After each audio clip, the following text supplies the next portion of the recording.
Welcome to the Neutral Zone. We have a great guest today.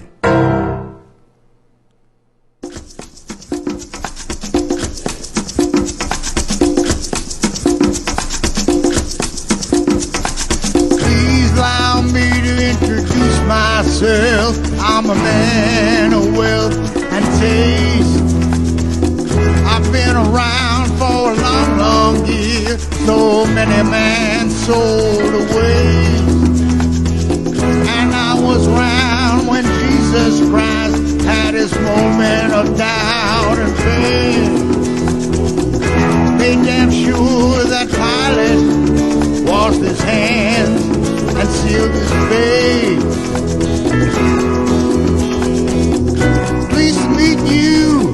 Hope you get my name.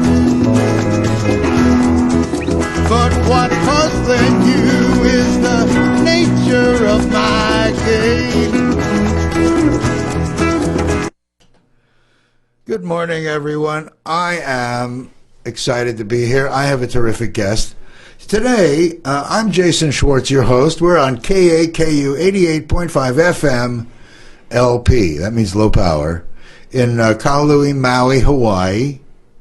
And we also can be found on Facebook Live right now, but at MauiNeutralZone.com, and also on KAKU FM on Facebook. But MauiNeutralZone.com, we have a library that lives on YouTube. And we are going through the island, picking beautiful stars and saying, some people don't know their stars, or some do, but I see them as a field of possibility. You know, I learned that years ago, and in that field of possibility, things can be created in a unique way. Well, and everything is always there as possibility. So I remember years ago, in 1988, when I came to Maui, and 1991, when I formed the Maui Arts and Music Association, the Dreammakers Foundation of Maui, and we started Dreammakers in '88. And what the notion was to promote art and music and culture and educate people about renewable energy technologies and other environmental solutions so that we could create a self-sustainability model on Maui. And then the Green Party formed, and I ran for council. I ran for mayor in 1994. That was quite a fun experience. And I've been this, then Green was radical. You don't even know who I'm sitting here with. I am sitting here with our future, our present and our future. I was just talking. This is Winsome Williams. What organization are you with, Winsome? Hi, and thanks for having me. I wear a couple of different hats in the community. I see. Primarily, I am a part-time employee with Aloha Farms. We provide all of the kalo, bananas, and a lot of sweet potato for Old Lahaina Luau, Star Noodle, Aloha Mixed Plate, and Leota's Pie Shop. And our farm is located below Maui Tropical Plantation. In addition, I've started a community education farm called Kahea, and Kahea translates to calling in the light.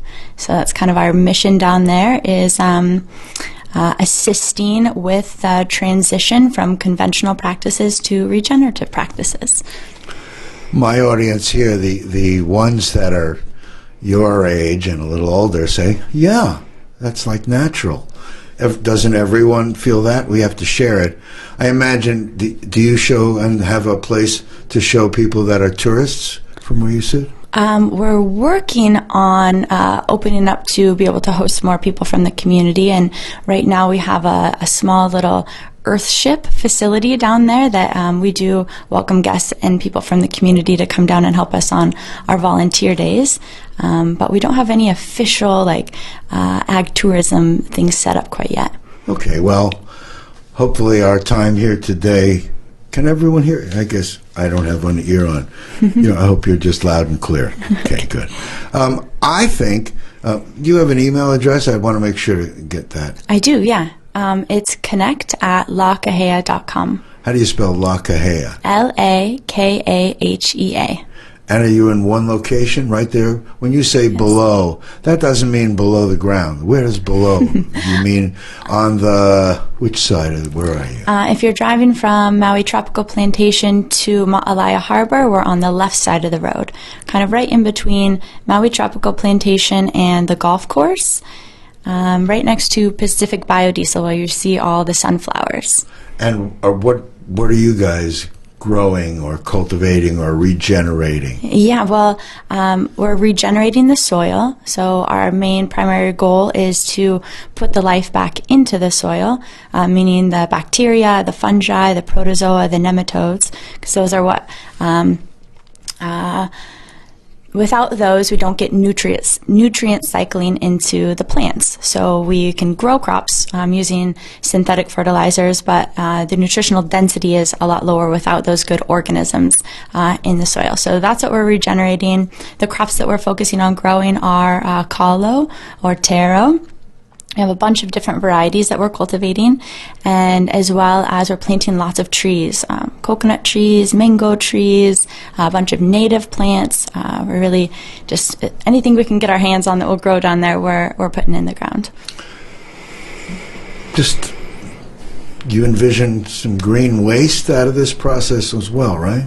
Yeah. We have we've partnered with a couple people who we've started some small worm bin operations, and the Maui Huliau Foundation. We're partnering with them, so all the zero waste events on Maui, we're taking the food waste from them and composting them.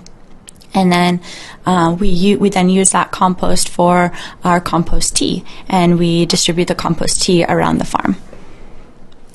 So, the way I met Winsome, we have a guest coming up in the future, Sonny Elliott. Sonny Elliott was their, quote, one of the teachers of Tony, I even forget his name, the big speaker, Tony, that would be crazy. Tony Robbins. Okay. Is that his name? Tony Robbins? I'm not sure. Yeah, anyway. See, isn't that funny? People that are twice your age, or I don't want to say triple, because I'm not triple yet, but I'm almost 69 years old, and you're 28. So when I was forming and growing in my concepts and holding a vision, I was holding it for people like you and people of your generation who are, I want to say, are awake naturally, whereas older ones went a different road for the most part. So we have a chance to be a self-sustainability model for the world. That triggered me when speaking with you. You're thinking you have a conference coming up, which I want to be sure to not forget. Don't let me forget. Okay, remember, we're on KAKU 88.5 FM. I'm here with Winsome Williams. What's the name of your organization? One more time for me? Kahea. Kahea. And the way to find you is? You can find us on Instagram or on Facebook, or reach out to us through email at connect@lakahea.com. We're going to probably put that on the screen because it makes it easier for me. And for everyone. And you can find links through our website to be able to get to her. Also, that's what's going to happen as of tomorrow. So,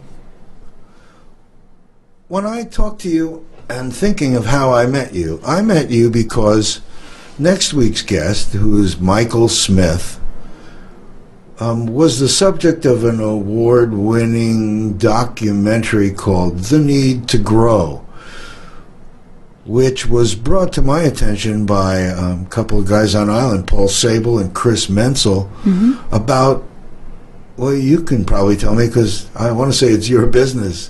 What is the need to grow is we only have 60 years of farmable soil on the earth, and if we don't replenish what we got, and there are ways that's what's expressed in this, and he's here right now. In fact, this morning, before I came to you, I went to the new Climate Change Committee, Kelly King and Tasha Kama and Kiani and Shane Sinensi. I'm just mentioning council people to you on off island. You may not know them by names, and in the audience, people like Jeff Stark, Sean Lester, Chris Menzel. I mean, people that have been environmentally focused.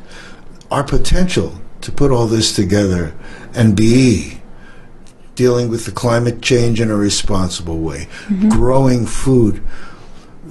Anyway, what did you think of that movie? What do you think of what you saw on that? For the last year, the crew of us down at La Kahea, we've been studying with Elaine Ingham. We've been studying with Kiss the Ground, an organization that focuses on soil advocacy. And just recently we got to meet Zach Bush and Farmers Footprint and learn about kind of their mission and what they're doing. And Michael's video, A Need to Grow, was really inspiring, and it was really in line with the message that I feel like is just a snowball, like, that's really growing. And really the message is that we need living soil to feed people, to nourish people, and to grow healthy food. And what's happening right now with you're saying, there's only 60 years left of farmable soil is that we're opening up the soil, and I like to think of the soil as like the immune system of the planet, right? And so it's alive. Same with our immune system, right? It's made up of lots of organisms that help our immune system be strong, help us fight off diseases, help us, absorb nutrients, and the same is true with the soil. So when we till up the soil and we spray chemicals to fight off pests and disease and weeds, then we're not only destroying the environment that microbes like to thrive in, which is one that is covered and mulched or has cover crops on it, or wood chips, and we're tilling that up. Fungus and bacteria and protozoa, if we expose that to the sun, they're home to the sun, they either go dormant or they die, or if there's a flood that happens, they kind of wash away into lakes and rivers and oceans. And when we keep doing this for years and years and years, a lot of that humic acid, or the stored nutrients in the form of aggregates in the soil, they're gone, and we don't have that. So that's why we see this struggle for plants and nutrients to, feed and nourish our population right now, right? You can see, as industrial agriculture started, human health is declined at the same rate as, we're spraying all these herbicides and pesticides. And go ahead. Oh, no. I keep looking at the cameras because I know that many people see us on TV or afterwards at MauiNeutralZone.com. We older people are listening to you with a different ear. That's why I asked you if you had tourists coming through, because the tourists, as I bracket them, are generally older, wealthier, and the ones that aren't already, at least in my mind, are on the same page with your understanding of the fact that our resources are limited, and let's save the planet for us that are living. You old guys just let this place go to hell, and here you are now, and you're preaching and still telling us there's nothing wrong with the environment. What's that? So I hope to wake up everyone. Number one, voting, but that's aside. Living more responsibly in the ways that you're talking. The information, and I'm sure that on your website you have directions and things for people to get more in-depth information, right? I've had this project for a little over a year now, so my website isn't dialed in yet, but we're working on it. Well, we're the same. So, perfect. Well, and we've been doing this a long time. We can always grow, but that's where community and people that have that kind of would help me and help you to be able to put some of this out. It's great to hear that there are other organizations around. These are independent businesses doing things? Yeah. Elaine Ingham, she's got a school called the Environmental Celebration Institute, and it's a 4-course online where you learn microscopy, you learn how to make compost teas, compost extracts. You learn really intensely about the soil food web and how all these little guys work together and work with the plants and sequester carbon, and so that's really fascinating. And then Kiss the Ground is a little bit more, let's see, a broader audience could sign up. Kiss the Ground. Yeah, Kiss the Ground. Okay. And I think they're based out of Education California. kind of company? Yeah, it was a 7-week course that I think every Thursday we met for about 2 hours online, and we just kind of went through how to talk about soil health, how to talk about that connection to the humans, how to talk about, the fact that if we covered up all the soil on the ground right now, and it's open and exposed through industrial agriculture, we could literally sequester all of the carbon that's, causing greenhouse gases and global warming. And so, that's really inspiring. And they give you really fun ways of understanding it. And I think that's the biggest, thing right now. I just think it's a lack of understanding. Kiss the ground. That means understanding. The need to grow. That means understanding. Yeah. La Kahea? Calling in the light. Calling in the light. Understanding, Winsome Williams, thank you for being here with us. I'm looking at our clock, and I know we have about 10 minutes before we take a break. Just as reference, I'm sitting here, and I say this to both men and women. You're a beautiful young lady. The light is kind of blocking your eyes. So at some point, if you take your hat off so our audience can see it, and just as you're comfortable with that. Okay, perfect. All right? Is that right? My hat hair. Yes, that's okay. So that's one hat. So give me your hats again, because, we all are very complex beings, but I must say, when I look in the mirror, most people don't know a lot of the people that I look at in the mirror and see. Because I like to think that it all fits together as one. And you see, I'm a one guy with 3 logos. You're someone with at least 3 ideas of difference. So what do you do now again? Okay, so, before I moved to Maui, which was about 5 years ago, kind of my main jam was yoga. And I studied in India, and I learned from my teacher in India that, this idea of yoga means to yoke. So it means to yoke and unite our individual soul with the collective soul. And I understand that as just consciousness and life force energy that's kind of all around us. And so when I got done studying in India, I came back to the United States, and it was really my goal to just get a better understanding of how to share this beautiful idea and concept with all my students. And, our teacher said, really, fancy postures, that's not yoga, that's fancy gymnastics, right? The pose doesn't really matter. It's this idea of we're connected and we're related to all the living things all around us, and which I find really inspiring, and that's really my motivation on a daily basis to help restore the soil and help bring awareness that plants and animals and everything, we're all connected, and so the health of one reflects the health of another, so my teacher taught us there's 5 points of yoga, and he said you have positive thinking, proper breathing, proper diet, positive thinking, proper diet. Here we go. I'm gonna forget them now. Proper exercise in the form of asanas. And when I got back to the mainland, the hardest thing for me to grasp was this idea of proper diet, because in India they teach you shouldn't eat animals because they have more senses, and you're accumulating more karma in this life by eating a cow because it can feel, it can taste, it can see, versus eating lettuce. And then I started understanding about, Monsanto and, Roundup and glyphosate and all this stuff that we're spraying. And I learned about the life in the soil. And I was thinking, there's billions and billions of life in the soil. And if we're harming all of those things by not honoring how the soil functions and works, then, we're really we're causing a lot of karma that way. So that's what really inspired me to get into agriculture. And now here in Maui, I'm working with 2 different organizations, one that I started myself, La Kahea, and the other with Aloha Farms, and I work with Juanita and Bobby Pahia growing kalo. So, yeah.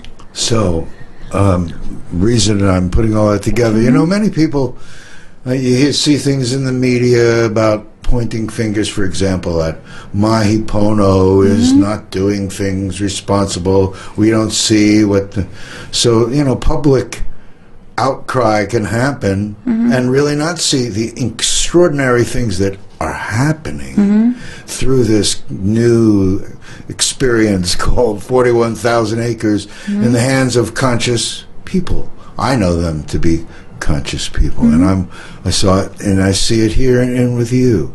It's so great that you're out there feeling that, and you're taking everything and putting it all together the way you do for everyone. Thank you. Mahalo, thanks.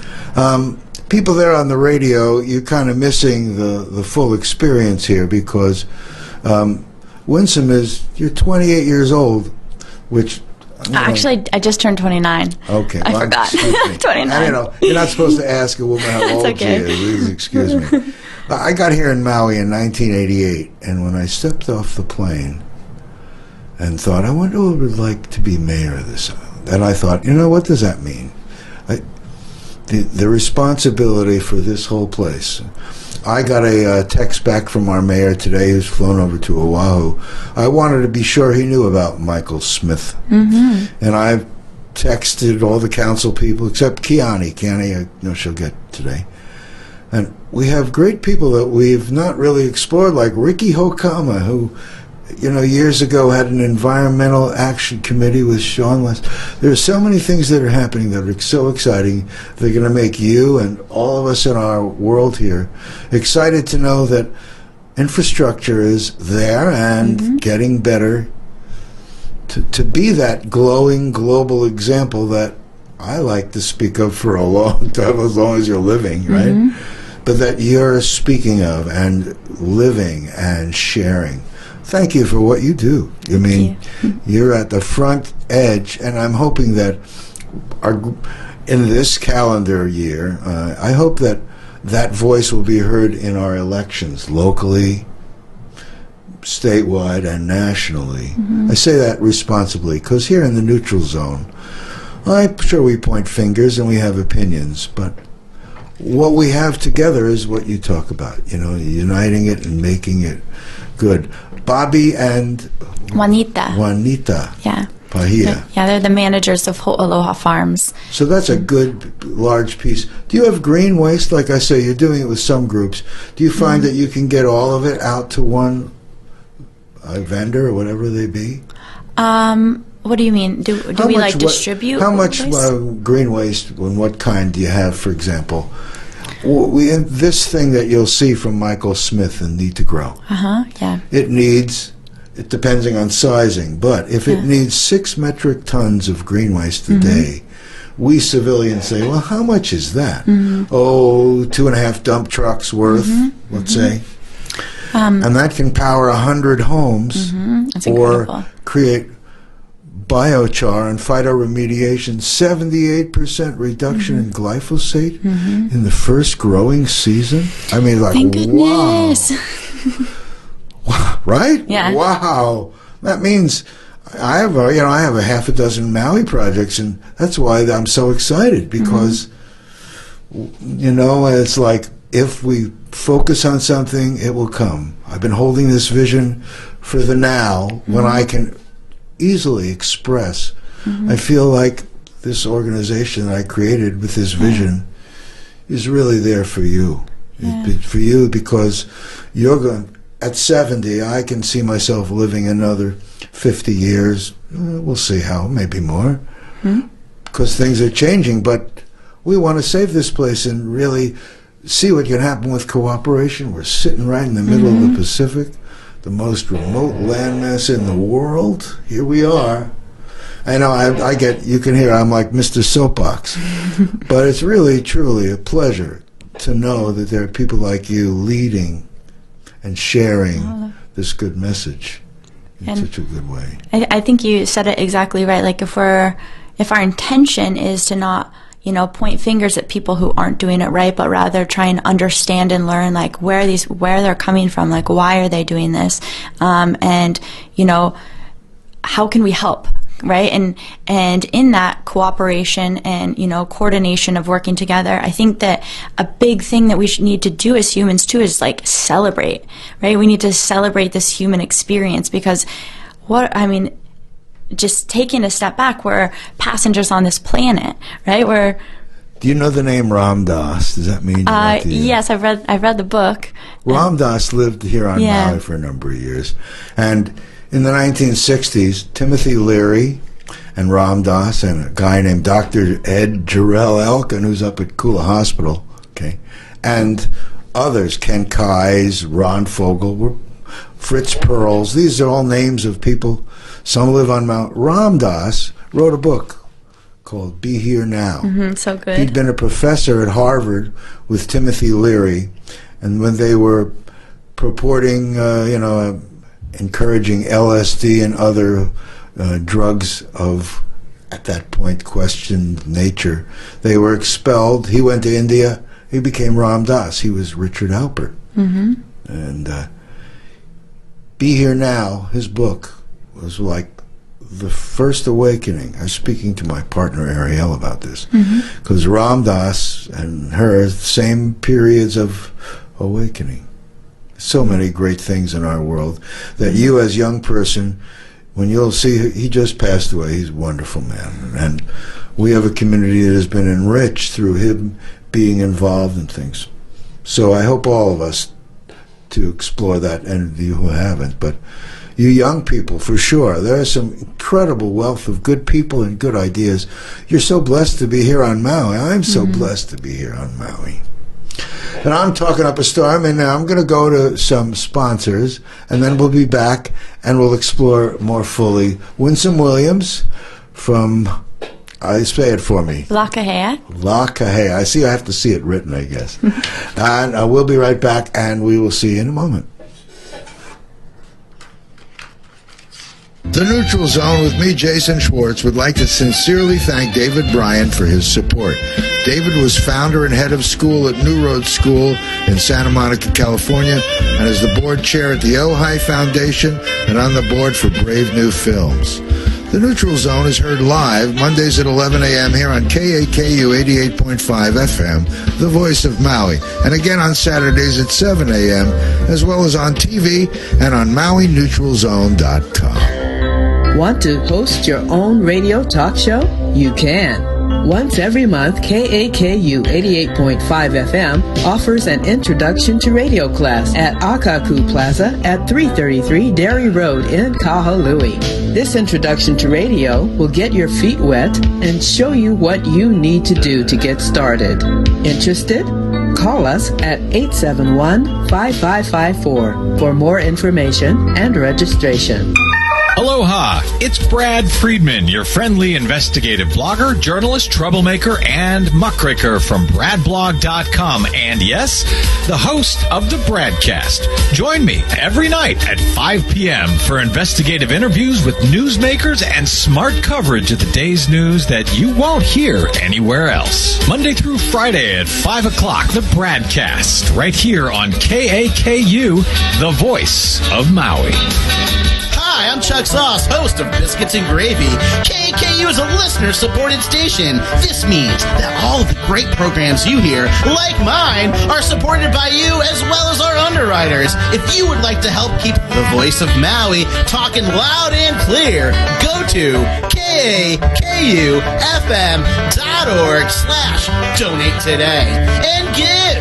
Don't miss the Biscuits and Gravy Show Wednesdays at 11 a.m. 88.5 KAKU. Well, howdy. We're back here at Maui Neutral Zone, MauiNeutralZone.com.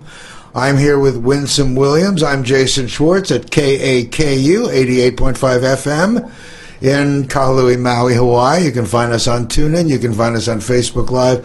MauiNeutralZone.com has all of our shows. They're all sitting on YouTube everywhere, but MauiNeutralZone.com. We'll redesign our website. We'll redesign your website to make information available and more interlinked with Akaku. We're a radio and TV. I can't call it TV now. I have to call it what? Mixed media.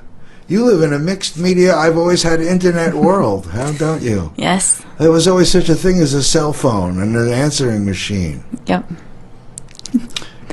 You know, there's a man on this island. He's a friend. I haven't spent much time. His name is Shep Gordon. You ever heard his name? I have heard his name, yeah. Shep Gordon is used to be manager of Alice Cooper. He may still be. And he's a wonderful guy. Had restaurants, all kinds of things. the way I got to him was I was just persistent. And he told me one time, man, you are persistent. Those were the days when answering machines were really not around. And I was just very persistent. So in this day and age, it becomes a maze, and it's difficult to, with all the information, to figure out what's important, what isn't, what is true, what isn't. You know, our president now makes reference to fake news. I don't think some is fake, but there's so much news, so many ways to get information. How do you, as a young person, decide what's important to know and understand? I think a big thing is just tapping into how things make you feel, like while you're doing them, or if you hear information, just like sitting with it and kind of resonating with that.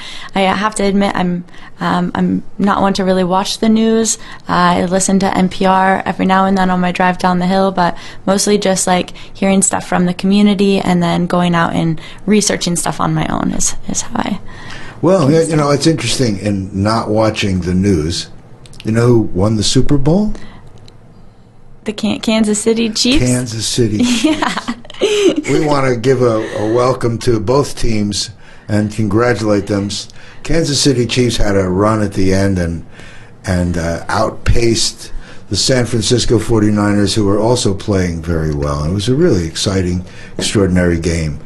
And like I say, I got that call right before the game and needed to come with a guest. You are a wonderful guest. Thank you for being here. Thanks for having me. I know our audience kind of sometimes wonder why I go all over the map, but I want you to really understand in me that this show is really there to showcase people that have ideas that work together. Years ago, I ran for mayor. You haven't seen me in political thing. I've been interviewing candidates for 14 or 15 election seasons by my own choice, independent. You know, so I'm really, like I say, I am a neutral zone, and I was going to do radio that way, but because of the equal time concept, I went to values, and I have been collecting great people for you and everyone to see and share, because I see it happening. Like next week, the fact that we have a guy that, of all the places in the world, sees Maui as an ideal place to do an example, and that's what I've been holding this vision for. You know, I have a picture by Richard Fields of a rainbow temple, and really it's like, looks like Laniapoco, because the visions that integrate all this is, you know, what do they say? You ever see a movie called Close Encounters of the Third Kind? No.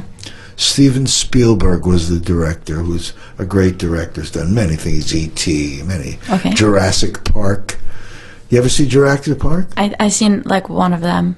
The reason I bring it up, I think I saw one of them.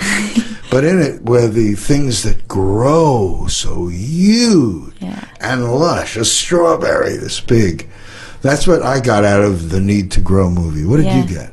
Ooh, I think probably the biggest takeaway, because we watched it again last night actually in before coming here, and it was just how everyone was celebrating Michael's achievement of really like listening to nature, right? So his facility, and I must admit, I don't fully understand all the working parts of it, but I'm getting the gist of it, and I know the importance. He says there are some things that weren't in the movie, you know, but he's here now. That's the whole. Yeah, so I'm really excited because I know a big part of our farm, and even, you know, I believe Kelly King and Bob King just got like a permit for doing some sort of like composting operation. And after, you know, we studied with Elaine Ingham, we're just kind of trying to figure out the best way, because we know we need compost. We know there's organic waste all over, and people have to pay to go to the dump, and the dump is filling up, and, you know, so and right now our farm is accepting wood chips from people in the community, just being really sure that, you know, we're not bringing in any of the red fire ants.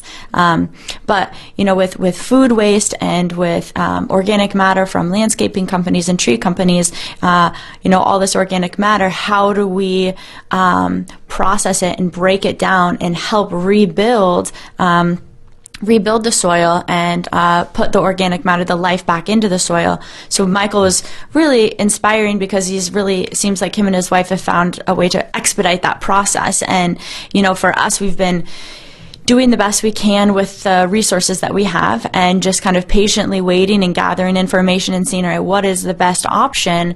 You know, we have 300 acres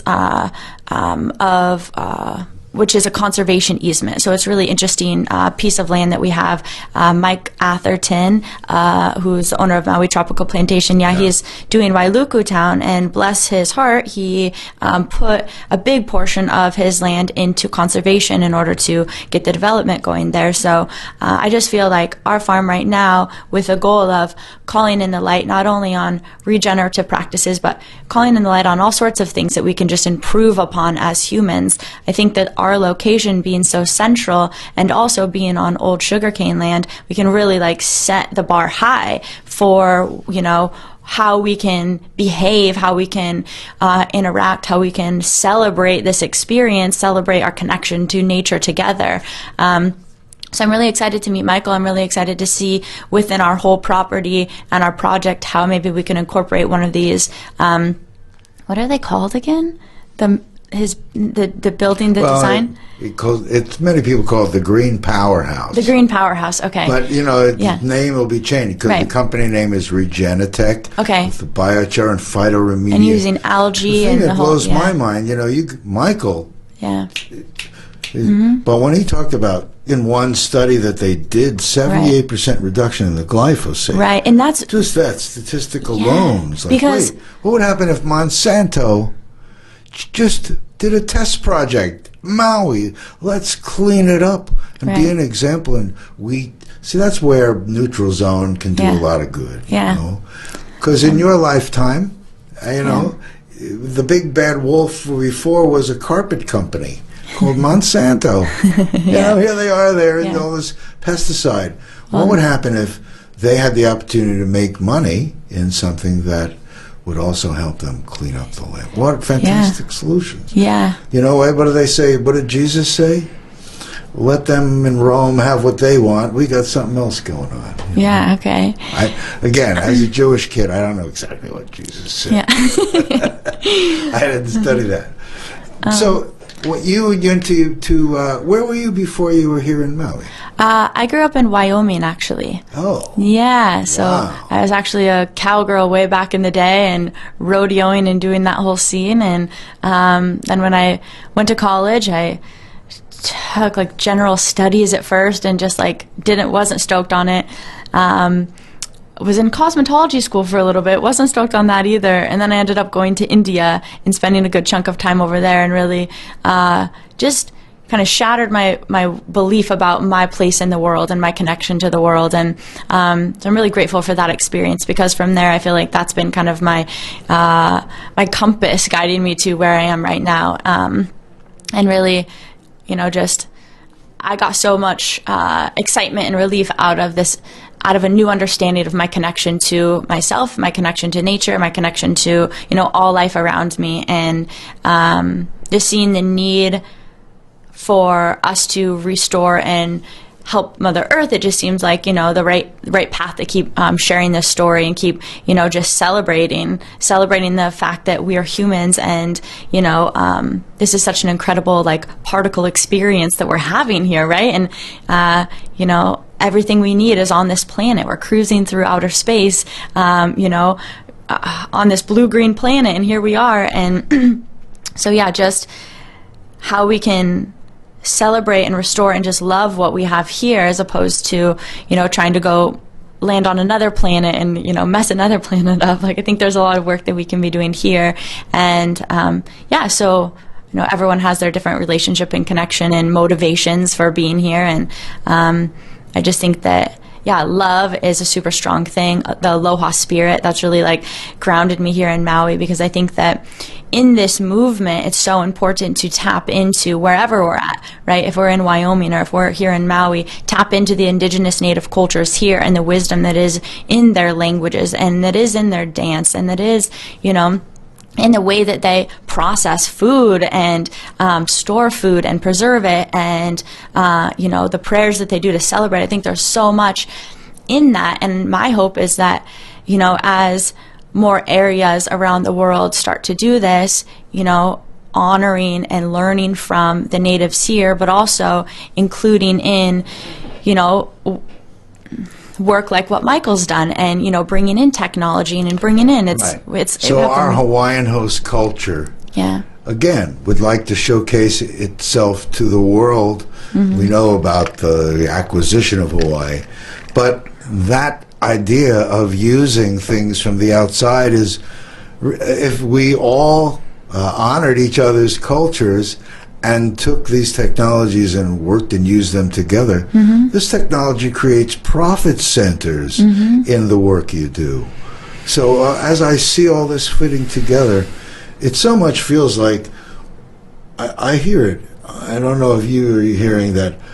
The linking of the nonprofits, what I talk about as the most important, is what we're seeing happening here. If people understand that all this is together and they move forward in responsible ways to be supportive through their actions of what we're doing, and this is just extraordinary. Yeah, I think one of the... What you stand for, to older people, I'm reaching out to the young people, but I see so many older people that have taken things so for granted, and I feel like we're at a crisis. To me, 60 years of farmable soil left is kind of crisis for a whole planet, wouldn't you think? Totally. And my reaction to this is that I think so much of the way that we're behaving is based out of fear. Right? I think fear is just such this thing that keeps us afraid to, listen to our intuition, afraid to reach out and connect with somebody, right? If there's not that much soil left, right? Instead of going out and helping garden or starting a garden on your own and learning about it, we don't know, and there's fear around that. There's fear of, let's go to Costco and buy as much stuff as we can, and take that and have kind of just this fear thing of protecting, as opposed to,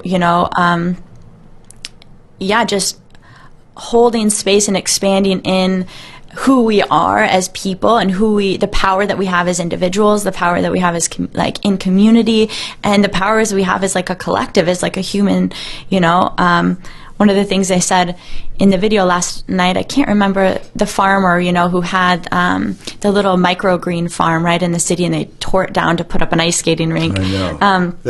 Wasn't it wonderful when he held up that soil? Yeah. And see how rich that was? Yeah. We're talking about scenes in the Need to Grow movie. I'm sure you'll share that with Bobby and Juanita and other farmers. And we want to make sure that people, while Michael is here, we're going to have a showing, I believe, Friday night at the college. People can get in touch. And afterwards, people could be in touch through us. You've been a great guest, and we're going to jump in. I know, I'm looking at it, you are planning a very powerful thing soon, and I want to make sure to leave room and time for you to get into it. Can you help me introduce it to our audience? Yes. So we are having a regenerative movement for the Regenerative Movement Workshop. And what this means is kind of like we were talking earlier, with fear being a limiting factor for us to kind of participate in this movement in whatever way our magic is calling us to do so. I think that a lot of the way that we carry our bodies, the unconscious, habitual patterns of our posture, we store a lot of fear, and, the shape of our body literally is telling our mind, how to feel, whether we know it or not. So, one of the things about this workshop that we're having, it's in April. It's April 3rd, 4th, and 5th. The 3rd is actually, we're partnering up with the Hawaii Farmers Union, and it's going to be one of their locavore events up at Kalama Intermediate. So that's on... go ahead. This you'll send to me, and I'll post it. Okay, cool. Everything. Perfect. What is it? It's called Bowspring? The Bowspring is the postural alignment system that we're going to be exploring together. And to give you a little bit of introduction to that is it's different than classical alignment in that it focuses on the engagement of the myofascia. And you can think of the myofascia as kind of like the mycelium in the soil. It's this communication channel network. Okay, I'm just slowing for a second. Oh, do we have to take a break? You audience, do you know what you just said? She said, say it one more time slower for us. Oh, okay. In the body, it's called... Just below the skin, we have our myofascia. That means just below skin is a layer of... Okay. Yeah, and it's a connective sheath. And up until recently, when we were studying the body, we would kind of pull the skin and the myofascia away, and we would just look at the bones and the muscles. So there's been this understanding of proper posture as this stacking of the bones and stacking of the muscles to get this erect shape. Whereas a lot of people have been studying now, and my teachers, John Friend and Desi Springer, who will be here, there's really... like in traditional Chinese medicine, there's a directionality of how qi or energy or, when you move your hands, that signal travels across the myofascia to the brain, or your brain is sending a signal to your body, and that's how our mind and our body are communicating.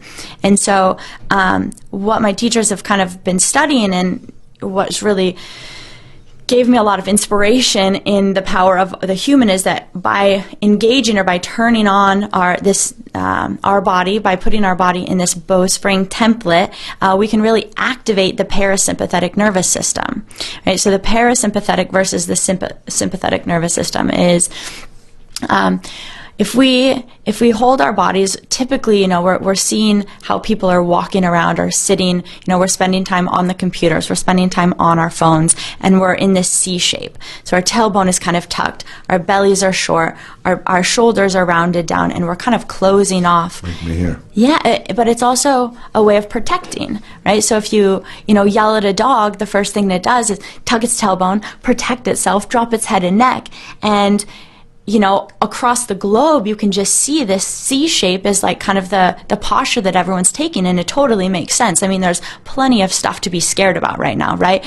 Food security, our president, the poisons that are being sprayed, money, all this stuff that we have plenty of stuff to be scared about. And so, in my experience, if we're holding ourselves in this C shape, our body is signaling. It's literally our sympathetic nervous system, which is telling our brain fight or flight, fight or flight, fight or flight, right? And we're living in this shape. So the bowspring is really opening up all of these areas that we're unconsciously kind of closing off.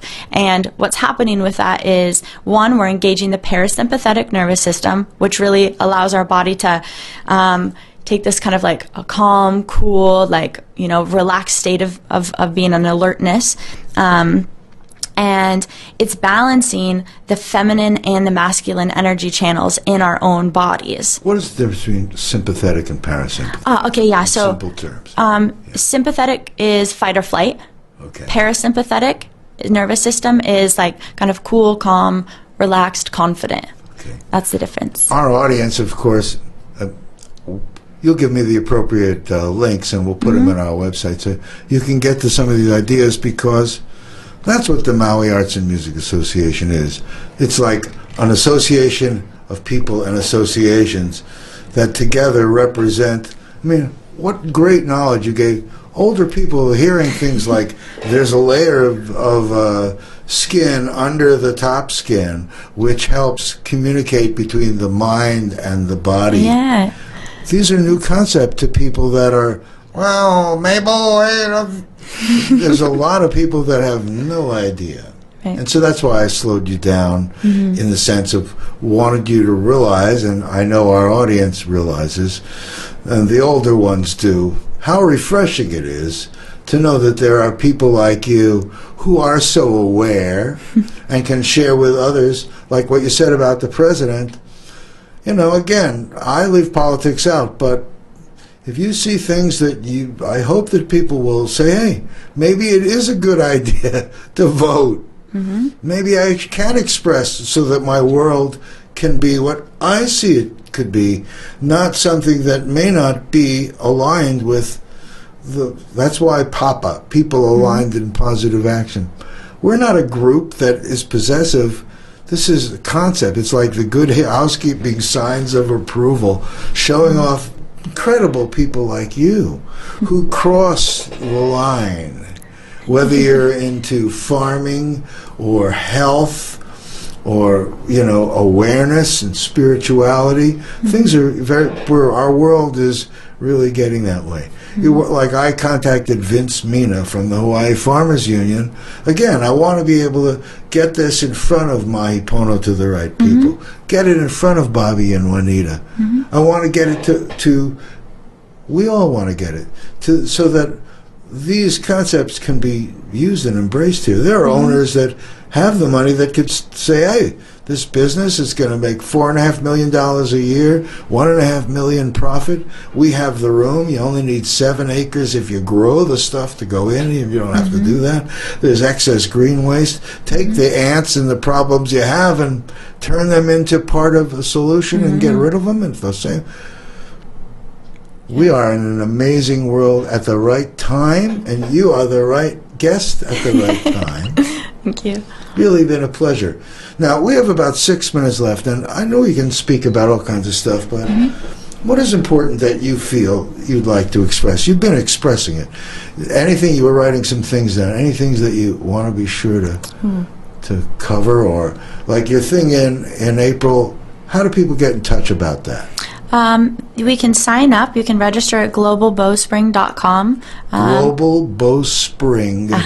BOWSPRING.com. Yep, Okay. exactly. There's a link on our Instagram, which is la_Kahea. And you can click on the link there. That will take you to the registration. And really, I mean, for this workshop, it's always been kind of my passion and my excitement to bring the support that I've gotten from postural awareness to the farming scene. Because like now that I've been in the farming scene for over a year and a half, there's a lot. There's some heavy stuff in that transition of transitioning from conventional practices to regenerative. Before I got involved, it was very much I thought, well, why aren't they just doing it? Just do it already. Like, just stop using the poisons and start using this. And now I've really got to step inside and understand and learn, like, it's not that easy, And so I think that, like, we need to have a lot of compassion for the farmers that have been growing the food. And we got to realize that, they're not maliciously doing this, maliciously spraying chemicals and pesticides like glyphosate, that can really damage, all the animals, the plants, right? Our health is a reflection of the health in the soil. So everything we're spraying there is, reflecting the health of us. So I think, just sharing, let's just like keep staying very compassionate for the whole movement and all the people that are involved, and, and really seeing, like, I think everyone has their own magic that they can bring to this, whether it's, designing websites, or whether it's, bringing people together, or soil science, or, carpentry. Like, there's so much infrastructure, there's so much so much support that we need in all directions. So I think, I feel really blessed that Bobby and Juanita asked me to be a part of their project, not because I had, motivations of, wanting to do anything, but I was like, how can I help? I want to learn. Like, can I get a job with you guys? Can I learn how your operation is going? Because that's when we really can, like, start to connect and, like, understand where people are coming from. And it's like, you get into this cycle of growing and weeding and harvesting and bringing your crops to these, to your restaurants. And by the end of the day, you don't have that much time to, like, sit down and, like, redesign your entire operation to, when you're spraying and you're using these fertilizers, and, you're learning, these synthetic fertilizers are, going into our water table. They're leaching off into the ocean. The oceans are dying. This is, like, super heavy stuff that, we don't all have the answers for. And it's wonderful that there's people like Michael, there's people like you that are all coming together and want to do this. So I think that we just need to be patient. We need to be compassionate and really just take accountability over, like, our own actions, and we're supporting who we're supporting and how we're behaving when nobody else is watching. You know, are you using your reusable cup? You know, there's so many areas that we can help the planet, not just in the regenerative agriculture movement, just like regenerating the planet. And, you know, one thing I want to share before we're done is that from Kiss the Ground, one of the biggest takeaways that I had from them is, like, you know, we have degenerative, like kind of this degenerative model, which is conventional agriculture, that, you know, we're degenerating the land, we're spraying, we're tilling, and we only have 60 years left of like farmable soil. And then we have this sustainability, this, and then we have regenerative. And I think what's most important is not you keeping using this word of sustainability, because what are we sustaining right now? Like, we've got plenty of stuff to work towards and refine. And so I think together as a community, we need to set the bar of what is regenerate. Yeah, go ahead. No, that's perfect. What is regenerative, which is more than just, it's sustainable, but that means getting it back. That is super, super important. Giving back more than we take. That is the best takeaway from today. And I think once we set that bar, then we move into sustainability and we sustain it from there. I got you. Well, you know, all of you out there can listen to it again at MauiNeutralZone.com and all the other ways that you can find it. We have a minute to go. You have been a terrific guest, Winsome Williams. I hope that you'll come back and join us, and hope everyone will look through our website to be able to find you. Here's the show again. You've said so much. You are so much. Really, it's been a blessing and a pleasure, and on short notice for you to come down and what did we say? Subject yourself to me and my questioning. Oh, good. Thank you so much for having me. It's been a pleasure. I hope our audiences, I'm sure you have enjoyed this show with Winsome Williams. Thank you guys for joining us. Together, you can contact anybody through me, of course, but you can also realize we are together, and that's why the Neutral Zone. It's anything but neutral, but it all fits together in a beautiful way. Congratulations, Kansas City, San Francisco, the whole world. Thank you, Winsome, for being here. Thank you. I'm going to play our music, and we are out of here. Here it is. All right. Nice job. Thank you, everyone, for joining us. Aloha. Great.